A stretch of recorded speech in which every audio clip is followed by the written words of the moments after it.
오늘 우리 함께 보신 하나님의 말씀은 히브리서 8장 7절에서 13절까지 말씀입니다. 히브리서 8장 7절에서 13절까지의 말씀을 우리 한 절씩 교독하도록 하겠습니다. 제가 먼저 7절 말씀 읽도록 하겠습니다. 저 첫 언약이 무음하였더라면 둘째 것을 요구할 일이 없으려니와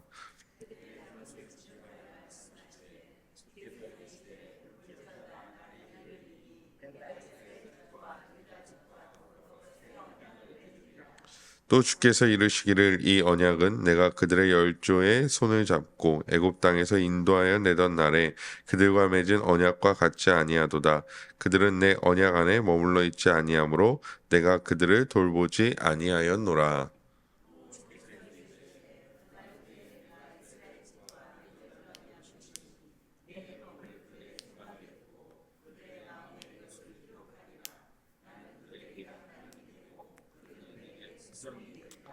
또 각각 자기 나라 사람과 각각 자기 형제를 가르쳐 이르기를 주를 알라 하지 아니할 것은 그들이 작은 자로부터 큰 자까지 다 나를 알미라.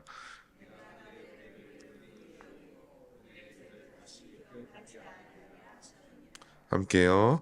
새 언약이라 말씀하셨음에 첫 것은 낡아지게 하신 것이니 낡아지고 새하는 것은 없어져 가는 것이니라. 아멘. 오늘도 말씀과 기도로 하루를 시작하시는 모든 성도님들을 주님의 이름으로 환영하고 축복합니다. 히브리서 기자는 이제 언약에 대한 말씀을 이어가고 있습니다. 앞에서 모세의 율법에 따라 성소를 지었고 또 성소를 섬기는 일과 더 좋은 언약에 따라 하늘의 대제사장으로서 하늘의 성소를 섬기는 예수 그리스도를 비교하며 말씀하고 있는 그 말씀을 살펴보았습니다.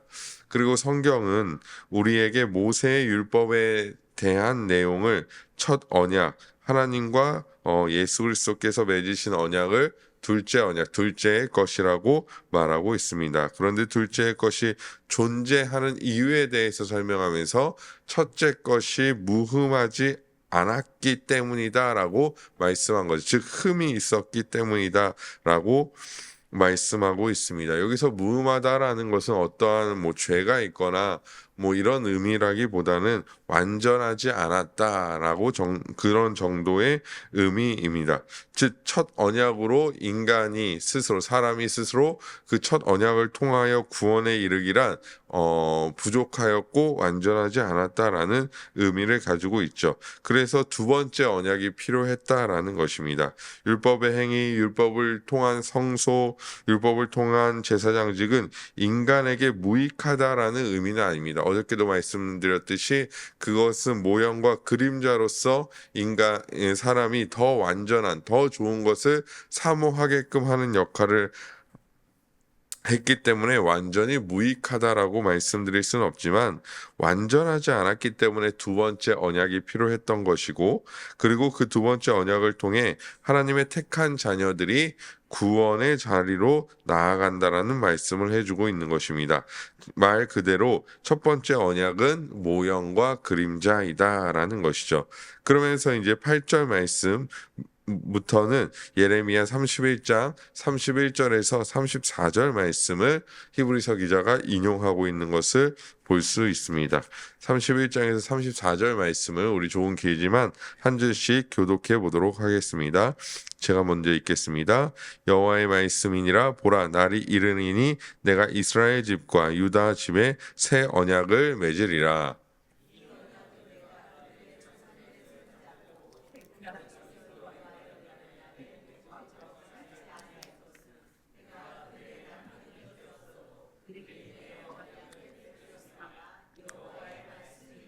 그러나 그날 후에 내가 이스라엘 집과 맺은 언약은 이러하니 곧 내가 나의 법을 그들의 속에 두며 그들의 마음에 기록하여 나는 그들의 하나님이 되고 그들은 내 백성이 될 것이라. 여호와의 말씀이니라. 그들이 다시는 각기 이웃과 형제를 가리켜 이르기를 이는 작은 자로부터 큰 자까지 다 나를 알기 때문이라. 내가 그들의 악행을 사하고 다시는 그 죄를 기억하지 아니하리라. 여호와의 말씀이니라. 아멘. 오늘 우리가 읽은 예레미야서를 기준으로 본다면 이스라엘 백성들은 하나님을 알았지만 범죄하였습니다. 언약의 백성으로 살아가기보다는 자신의 뜻과 자기네 소견에 옳은 대로 육체의 욕심대로 살아가기를 더 기뻐했다라는 것입니다. 율법이 하지 말라고 말씀한 대로 그것을 지켜 행하기보다는 자기의 소견대로 오히려 율법이 하지 말라는 것에 대하여 하면서 지켜 나갔다 살아갔다라는 것이죠. 제사와 연결시켜 보면 첫 번째 언약을 기초로 한 제사와 연결시켜 보면 그들은 죄 사함을 위하여 제사를 드렸지만 또 범죄하고 또 제사를 드리고 또 범죄하는 이런 반복적인 일을 감당해야 했습니다. 왜 반복적입니까? 우리가 앞에서도 말씀드렸지만 그 제사는 완전한 제사가 아니었기 때문입니다. 여기서 완전하지 않다라는 것은 또 끊임없이 정죄함을 받는, 그 죄를 지었을 때 정죄함을 인간이 받고 끊임없이 또한 제사를 드려야 하는 이런 불완전한 인간이 드리는 제사였기 때문에 반복적이었다라는 것입니다. 그리고 어떠한 방식으로든지 새롭게 되는 것이 없었기 때문입니다. 오히려 끊임없이 언약을 깨트리는 일만 반복했죠. 예레미야 본문 32절을 보면 이렇게 말씀하고 있습니다. 내가 그들의 남편이 되었어도 그들이 내 언약을 깨트렸다라고 말씀하고 있는 것이죠. 즉 친밀한 관계처럼 이제 형성되어 있는 그 관계 가운데서도 이스라엘 백성들은 언약을 깨트렸다라는 것입니다. 특별히 이 32절에 나온 이 남편이 되었어도 그들이 내 언약을 깨트렸다라는 내용을 히브리서 본문으로 해석해 보면 이렇습니다. 히브리서 8장 9절의 말씀을 다시 한번 보도록 하겠습니다. 제가 읽도록 하겠습니다. 또 주께서 이르시기를 이 언약은 내가 그들의 열조에 손을 잡고 애굽 땅에서 인도하여 내던 날에 그들과 맺은 언약과 같지 아니하도다. 그들은 내 언약 안에 머물러 있지 아니하므로 내가 그들을 돌보지 아니하였노라. 아멘. 하나님께서 그들을 이 애굽 땅에서 인도하여 내서 언약을 맺은 이 이스라엘에게 분명히 있는 이 역사에 대하여 예레미야는 남편이 되었다라고 표현하고 있는 것이죠. 그것을 이제 9절에서는 애굽 땅에서 인도하여 내서 언약을 맺은 사건과 연결시켜주고 있는 것입니다. 그만큼 이 언약을 맺는다라는 것은 단순히 약속의 개념을 넘어서서 하나님과 매우 친밀한 사이가 되었음을 말씀해 주고 있는 것입니다. 하지만 이스라엘 백성들은 그 친밀한 사이 가운데서도 불순종하였습니다. 예레미야 본문은 이러한 행위를 언약을 깨트린 행위라고 말씀합니다. 왜냐하면 율법을 따라 행하는 사람들이었기 때문입니다. 끊임없이 연약하고 죄악 가운데 있었으며 죄를 짓기를 즐겨하는 삶의 모습을 가지기도 했습니다. 그래서 율법을 온전히 지킬 만한 능력 자체가 없었으며 그것은 여실히 드러날 수밖에 없었다라는 것이죠. 그래서 하나님은 이 언약을 끊임없이 어기고 배도하고 하나님을 떠나가는 이스라엘 백성들과 이스라엘 백성들과 새로운 언약을 맺으시기로 말씀합니다. 하지만 다시는 똑같은 동일한 어떤 흠이 있는 인간들과 맺지 아니하시고 예수 그리스도를 언약의 대표자로 세우셨습니다. 또한 예수 그리스도를 통하여 그 언약을 성취하셨습니다. 그래서 다시 한번 정리해 보자면 이렇습니다. 율법은 흠이 있는 인간과의 언약이었습니다. 그리고 그들의 죄악으로 그 언약은 깨트려졌다라는 것이죠. 하지만 새 언약은 흠이 없으신 예수 그리스도, 인간으로 이 땅 가운데 오셨지만 흠이 없으신, 죄가 없으신 예수 그리스도와 맺은 언약이었습니다. 그리고 그 언약을 우리의 마음에 새로운 언약을 새기고 마음에 기록한다라고 말씀하고 있습니다. 이 말씀을 마음에 새기시고 또한 우리의 생각에 그 말씀을 두신다라는 의미는 결국에 돌판에 새겼던 옛 언약과 또다시 비교되는 것을 보여주고 있는 것입니다. 즉 돌판에 새겼던 옛 언약이 아닌 마음에 새기는 새 언약을 우리 가운데 주셨고 그 새 언약 가운데 세워진 우리의 대제사장이신 예수 그리스도로 말미암아 우리가 하나님의 자녀가 되는 권세를 누리게 된 것입니다. 결국 우리는 이러한 하나님과 예수 그리스도께서 맺으신 새 언약으로 말미암아 하나님의 자녀가 된 줄 믿습니다. 계속해서 11절 말씀, 우리 함께 8장 11절 말씀 다시 한번 함께 읽어보도록 하겠습니다. 시작. 또 각각 자기 나라 사람과 가르쳐 이르기를 주를 알라 하지 아니할 것은 그들이 작은 자로부터 큰 자까지 다 나를 알미라. 아멘. 오늘 이 11절 본문만 보면 사실 주를 알라 하지 아니할 것은 이라고 기록되어 있기 때문에 하나님을 아는 것을 하지 않아도 된다라는 말씀은 아닙니다. 구약의 이스라엘 백성들은 모두 다 하나님을 알고 있었습니다. 그 이스라엘 공동체에서 태어나는 동시에 하나님과의 관계를 어떻게 됐든 맺을 수밖에 없었다라는 것이죠. 하나님을 지식적으로나 생각적으로 알 수밖에 없었다라는 것입니다. 그 공동체 안에 속해져 있으면 당연한 일이었다라는 것이죠. 하지만 하나님을 알고 율법을 알고 할례를 행한다고 해서 무조건 구원에 속하는 것은 아니었습니다. 마찬가지로 새 언약에 대해서도 히브리서 기자는 동일하게 적용하고 있는 것입니다. 중요한 것은 단순히 하나님을 아는 것보다 하나님께서 새 법을 마음과 영에 심어주는 것이 더 중요하다라고 말씀하고 있는 것이죠. 당시 시대의 어떤 상황을 살펴보면 명확히 이것은 새로운 법 안에, 새로운 언약 안에 들어와야 참된 하나님의 백성이라는 것을 주장하는 말하고 있는 히브리서 기자의 생각과 일치하게 됩니다. 왜냐하면 하나님을 아는 것은 유대교로 돌아가도 하나님을 알 수 있는 것이고 이 기독교회 즉 그리스도교에 머물러 있어도 하나님을 알 수 있는 것이기 때문에 하나님을 아는 것에 대하여 어떤 구원의 여타 여부를 두는 것이 아니라 더 중요한 것, 하나님을 지식적으로 알고 율법을 행하고 할례를 행하는 것보다 더 중요한 것은 하나님께서 새 법을 마음과 영에 심어 주시는 것입니다.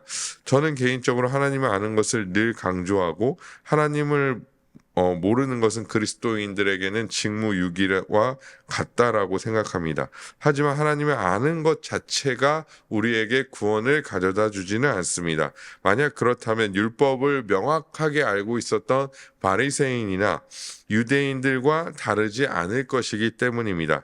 만약 그렇다면 율법을 알았던 바리새인들이나 유대인들이 더 구원에 가까웠을 것이기 때문입니다. 우리가 새롭게 되는 것은 철저하게 하나님의 은혜이며 하나님의 은혜가 우리의 마음에 하나님의 새로운 언약과 하나님의 법을 심어주어 성령이 우리 안에 거하게 하시어 우리로 하여금 성령을 따라 행하게 하시는 것이죠. 우리는 그것을 믿고 나아가야 한다라는 것입니다. 우리가 그 은혜 가운데 살아갈 때 우리의 죄를 용서하시고 우리를 용납해 주시는 하나님의 은혜가 또한 함께 가게 됩니다. 그래서 우리가 범죄하여도 회개할 때 용서하시고 우리가 쓰러져도 다시 일어날 힘과 능력을 주시는 것입니다. 또한 우리가 그 가운데 하나님을 알아갈 때 더욱더 하나님 보시기에 합당하게 하나님의 영광을 위하여 하나님의 영광을 드러내는 온전한 삶으로 살아가게 해 주신다라는 것이죠. 또한 하나님을 알아감으로써 하나님을 더욱더 확신하고 믿음의 길을 걸어가게 하신다라는 것입니다. 결국 우리가 쓰러져도 다시 일어나게 하는 힘과 능력으로 함께 하시어 우리로 하여금 결국에는 하나님의 나라 영생에 이르도록 인도하신다라는 것입니다. 하지만 옛 언약은 그러한 힘이 없습니다. 우리는 새 언약의 백성들입니다. 하나님은 우리를 영생에까지 이끌어 가십니다. 배도하는 자들도 있고 핍박과 고난이 다가오던 그때의 히브리서를 받은 이 성경을 받은 신자들은 마음이 흔들릴 때도 있고 사실 거의 배도의 직전까지 간 사람들도 있었을 것입니다. 하지만 그들 또한 히브리서 기자가 말하고 있는 것은 너희가 흔들릴 때도 있고 배도 직전까지 간 사람도 있겠지만 그럼에도 불구하고 너희가 새 언약 가운데 세워진 우리의 대제사장 되신 예수 그리스도를 바라보고 예수 그리스도를 의지한다면 하나님은 끊임없이 너희들을 용서해 주시고 끝까지 믿음의 경주를 할 수 있도록 인도하신다라고 말씀하고 있는 것입니다. 것입니다. 이 말씀은 정확하게 우리에게도 적용됩니다. 우리는 때로 범죄할 때도 있고 하나님의 뜻을 따라 살아가지 않을 때도 있습니다. 때로는 거의 불신자처럼 살아갈 때도 있고 믿음이 연약해질 때도 있습니다.